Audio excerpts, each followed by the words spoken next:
નમસ્કાર વિદ્યાર્થી મિત્રો, 9મા ધોરણની અંદર આપણે પ્રકરણ 10 ગુરુત્વાકર્ષણ બળની ચર્ચા કરી રહ્યા છીએ. અત્યાર સુધી આપણે ગુરુત્વાકર્ષણનો સાર્વત્રિક નિયમ, ગુરુત્વાકર્ષણના કારણે લાગતા બળની અસરથી મુક્ત પતંગ, ગુરુત્વીય પ્રવેગ g આ બધી બાબતો શીખી ચૂક્યા હતા. ગુરુત્વીય પ્રવેગના કારણે ઉત્પન્ન થતા અચળ પ્રવેગી ગતિના સમીકરણો આધારિત દાખલા જોઈ ચૂક્યા હતા. ફરીથી એક વખત માત્ર સમીકરણની ચર્ચા કરી દઈએ તો ભાઈ ગુરુત્વાકર્ષણ નો સાર્વત્રિક નિયમ પરથી લાગતા બળનું સૂત્ર F બરાબર G કેપિટલ M d². ચલો આની ચર્ચા થઈ ચૂકી હતી. F બતાવે ગુરુત્વાકર્ષણ બળ, G બતાવે ગુરુત્વાકર્ષણનો સાર્વત્રિક અચળાંક, M બતાવે પદાર્થનું દળ, સ્મોલ m બતાવે બીજા પદાર્થનું દળ અને d બતાવે બે વચ્ચેના અંતર. ચલો આ બાબત ઉપરથી આપણે ગુરુત્વીય બળ ની અસરથી પદાર્થમાં મુક્ત પતન કરવામાં આવે ત્યારે એમાં ઉત્પન્ન થતું ગુરુત્વીય પ્રવેગ g ની વાત કરી હતી. તો એના ઉપરથી આપણે વાત કરી હતી ગુરુત્વીય પ્રવેગ પૃથ્વીની સપાટી પર g બરાબર કેપિટલ G me/re². આનું મૂલ્ય હતું 9.8 મીટર પ્રતિ સેકન્ડ સ્ક્વેર. એટલે કે કોઈ પણ પદાર્થને પૃથ્વીની સપાટી ઉપરથી મુક્ત કરવામાં આવે તો આટલા ગુરુત્વાકર્ષણ બળના કારણે પદાર્થ ઉપર લાગતો ગુરુત્વીય પ્રવેગ 9.8 મીટર પ્રતિ સેકન્ડ સ્ક્વેર જેટલો હોય. આટલા પ્રવેગથી પદાર્થ નીચે ગતિ કરતો હોય જો મુક્ત પતન કરવામાં આવે તો, અને જો પદાર્થને ઉપરની દિશામાં ફેંકવામાં આવે તો આટલો ઋણ ગુરુત્વીય પ્રવેગ એમાં ઉત્પન્ન થાય. જ્યારે નીચે આવે છે તો વેગમાં સતત વધારો થાય છે અને જ્યારે ઉપર જાય છે તો વેગમાં સતત ઘટાડો થાય છે. આ ગુરુત્વીય પ્રવેગનું મૂલ્ય પૃથ્વીની સપાટી પર દરેક જગ્યાએ અચળ દેવામાં આવ્યું હતું. બરાબર, આ પણ બાબતની ચર્ચા થઈ ગઈ હતી. ચલો એના પછી જે બાબતની ચર્ચા થઈ હતી એ અચળ પ્રવેગી ગતિના સમીકરણોની પણ ચર્ચા થઈ ગઈ હતી. આજે જે મુદ્દો લઈએ છીએ એ લઈએ દ્રવ્યમાન. દ્રવ્યમાન એટલે દળ. દળ કોને કહેવાય? તો કે પદાર્થમાં સમાયેલા દ્રવ્યના જથ્થાને તે પદાર્થનું દળ કહે છે. પદાર્થમાં સમાયેલા દ્રવ્યના જથ્થાને તે પદાર્થનું દળ, દળને ઇંગ્લિશમાં કહેવાય માસ, તરીકે ઓળખવામાં આવે છે. બીજી વ્યાખ્યા કહીએ તો કે પદાર્થ નું દળ એટલે તેના જડત્વનું માપ. જે પદાર્થનું દળ વધારે હોય તે પદાર્થનું જડત્વ વધારે હોય. આવી બાબતની ચર્ચા આપણે અગાઉના પ્રકરણમાં કરી ચૂક્યા છીએ, જ્યાં ગતિ અને બળના નિયમોની ચર્ચા કરી હતી. હાલ આપણે ગુરુત્વાકર્ષણની વાત કરીએ છીએ તો દળ એટલે તેના જડત્વનું માપ. જડત્વ કોનું વધારે? તો કે જેનું દળ વધારે એનું જડત્વ વધારે, જેનું દળ ઓછું એનું જડત્વ ઓછું. હવે દળ કેવું? તો કે અચળ. દળ એ અચળ હોય છે, ક્યારેય બદલાતું નથી. વિશ્વમાં ગમે તે જગ્યાએ કોઈ પણ પદાર્થને લઈ જઈએ તો એનું દળ બદલાતું નથી. દળ એ અચળ ભૌતિક રાશિ છે, ક્યારેય કોઈ પણ પરિસ્થિતિમાં પદાર્થનું દળ બદલાતું નથી. અને દળ એ અદિશ ભૌતિક રાશિ છે. બીજી મહત્વની વસ્તુ કે દળ એ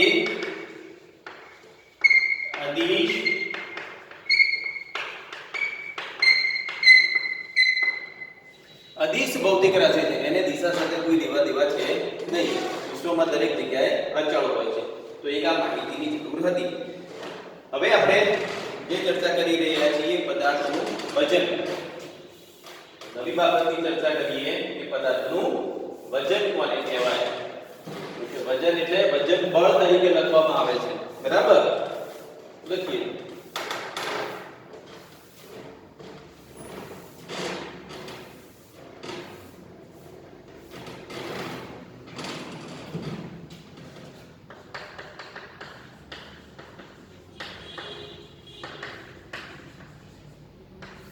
પદાર્થનું વજન બળ તો કે વિશ્વમાં રહેલો દરેક પદાર્થ મતલબ પૃથ્વીની સપાટી ઉપર રહેલો દરેક પદાર્થ પૃથ્વીના આકર્ષણ પરથી ખેંચાયેલો છે મતલબ કે કોઈને કોઈ પ્રવેગ ઉત્પન્ન કરે છે એમાં ગુરુત્વ પ્રવેગ ઉત્પન્ન થાય છે પૃથ્વીની બહારની વાત કરીએ તો કે બીજા ગ્રહો પર તમે જાઓ તો ત્યાંનો પદાર્થ તે ગ્રહના ગુરુત્વાકર્ષણ બળથી ખેંચાયેલો હશે તો વજન બળ એટલે શું તો કે પદાર્થ ઉપર લાગતા ગુરુત્વાકર્ષણ બળને તે પદાર્થનું વજન બળ કહે છે કે સમજીએ પૃથ્વીની સપાટી ઉપર પદાર્થ પૃથ્વીના ગુરુત્વાકર્ષણ બળના કારણે સતત આકર્ષણ અનુભવે છે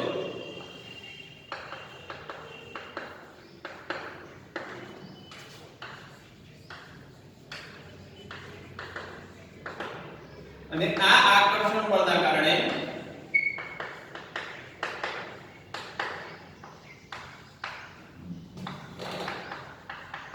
કોઈ m દળવાળા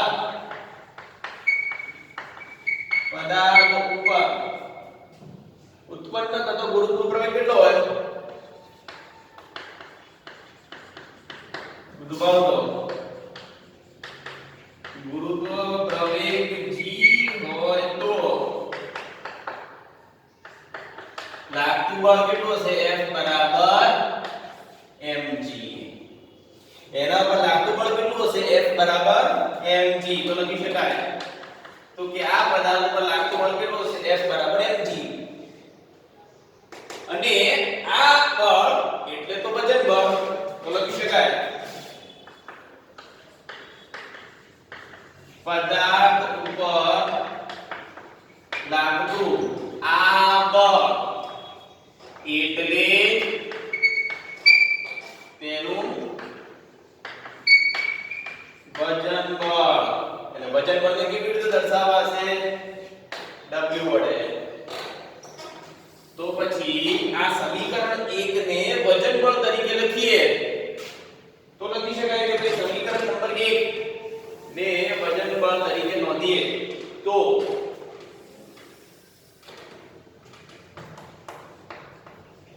સમીકરણ નંબર 1 પરથી વજન બળ W બરાબર mg કોઈ પણ પદાર્થનો પૃથ્વીની સપાટી ઉપર વજન બળ આટલું થાય જ્યાં m બરાબર પદાર્થનું દળ અને g બરાબર ગુરુત્વ પ્રવેગ મતલબ કોઈ પણ પદાર્થનું પૃથ્વીની સપાટી ઉપર વજન બળ એટલે પૃથ્વીની સપાટી પર લાગતું ગુરુત્વાકર્ષણ બળ એટલે જ તેનું વજન બળ બરાબર ધારો કે m દળના પદાર્થનું પૃથ્વી ઉપર વજન બળ W બરાબર G m e m upon r square સૂત્રથી શોધી શકાય આ બંને સૂત્ર એક જ છે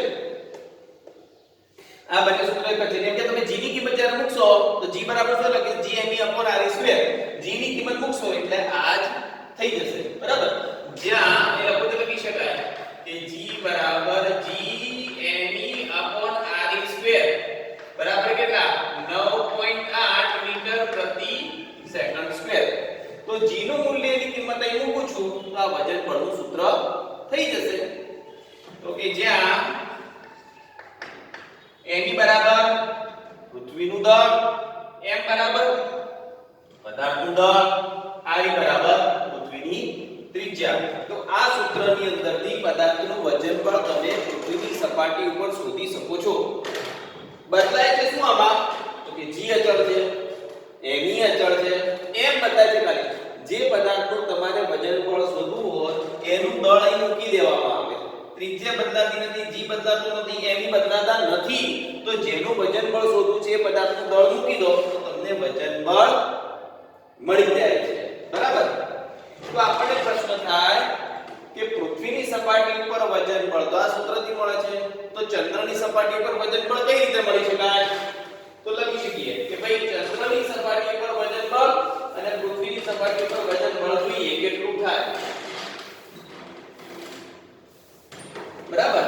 ચંદ્રની સપાટી ઉપરનું વજન બળ અને પૃથ્વીની સપાટી ઉપરનું વજન બળ જોઈએ.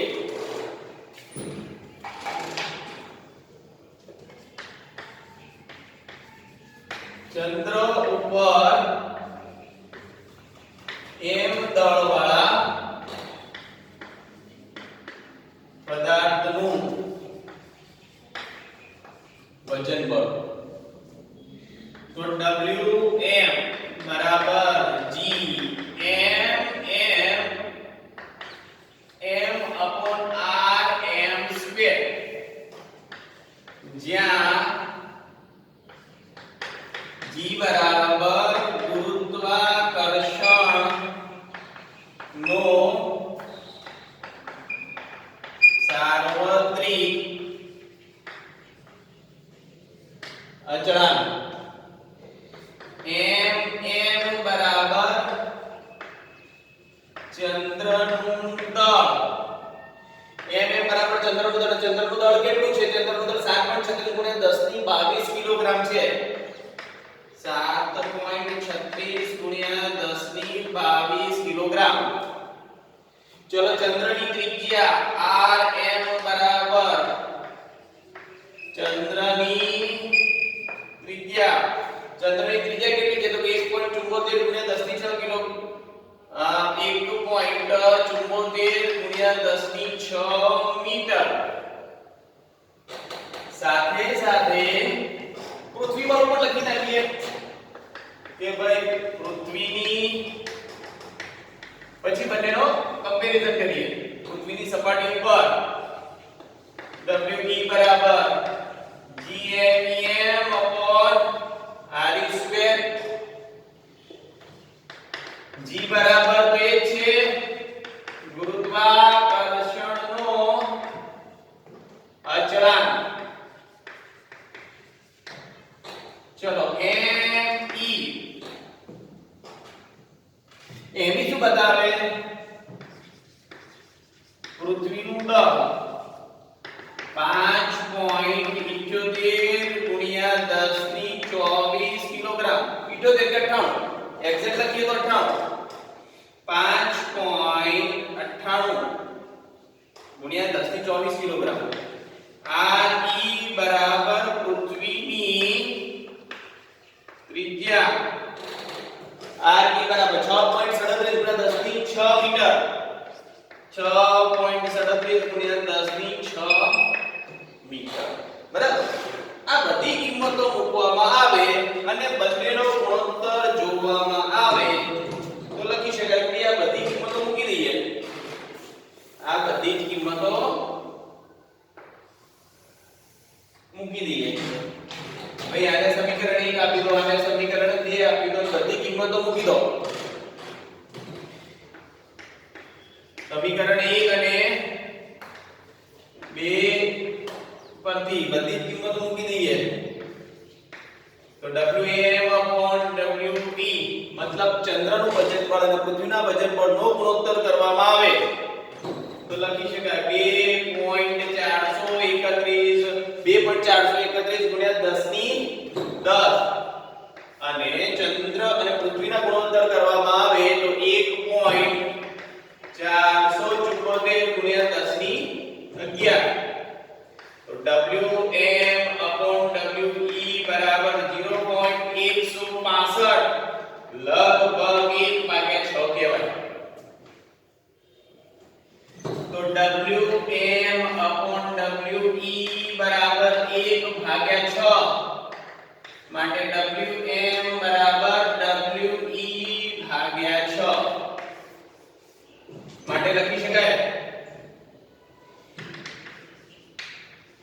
ચંદ્ર ઉપર વજન બળ બરાબર પૃથ્વી ઉપર વજન બળ ભાગ્યા 6 મતલબ પૃથ્વી ઉપર જે વજન બળ છે એના કરતા છઠ્ઠા ભાગનું ચંદ્ર ઉપર વજન બળ છે. આ સૂત્ર યાદ રાખજો. કોઈ પણ પદાર્થનું ચંદ્ર ઉપર વજન બળ કેટલું તો કે પૃથ્વી પર વજન બળ કરતા છઠ્ઠા ભાગનું. બરાબર. તો આ બતાવે છે વજન બળ પૃથ્વીની સાપેક્ષે ચંદ્ર ઉપર ગુરુત્વાકર્ષણ બળ ઓછું છે. જો ગુરુત્વાકર્ષણ બળ ઓછું હોય તો વજન બળ પણ કેટલું હોય ઓછું. એનો મતલબ કે પૃથ્વીની સાપેક્ષે ચંદ્ર ઉપર વજન બળ છઠ્ઠા ભાગનું છે. ગુરુત્વ પ્રવેગ છઠ્ઠા ભાગનો હશે માટે વજન બળ ઓછું મળે છે. સારું ચલો દાખલો લઈએ એકાદો. એ કોઈ 10 કિલોગ્રામ વાળો પદાર્થ છે.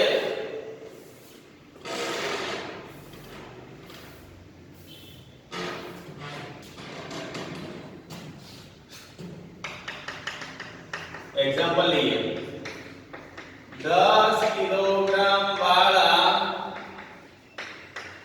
पदार्थનું પૃથ્વી ઉપર વજન બળ શોધો. 10 કિલોગ્રામ વાળા પદાર્થનું પૃથ્વી પર વજન બળ શોધો. તો લખી શકાય કે અહીં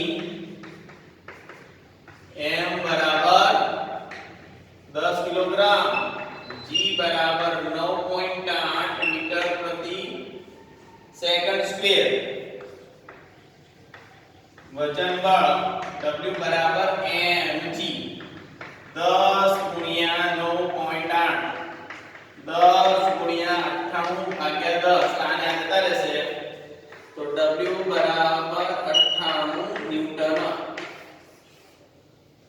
તો વજન બળ કેટલું W બરાબર 98 ન્યૂટન. તો આ 98 જે ન્યૂટન છે એ વજન બળ છે. ચલો એક બીજો દાખલો લઈએ કે પૃથ્વીની સપાટી ઉપર 10 ન્યૂટન વજન બળ છે તો ચંદ્ર ઉપર વજન બળ કેટલું થાય?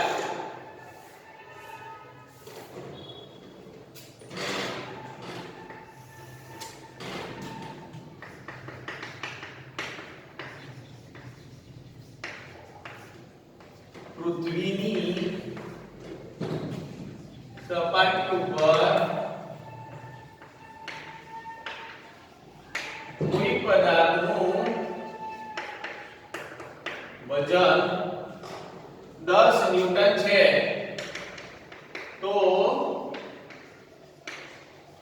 ચંદ્રની સપાટી ઉપર વજન બળ શોધો. ચલો આપણને સૂત્ર ખબર છે Wm E બરાબર 1 ભાગ્યા 6. ચંદ્ર પર વજન બળ બરાબર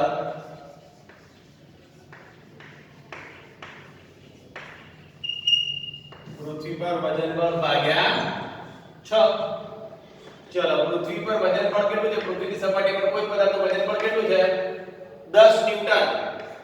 તો 10 ભાગ્યા 6 1.67 ન્યૂટન.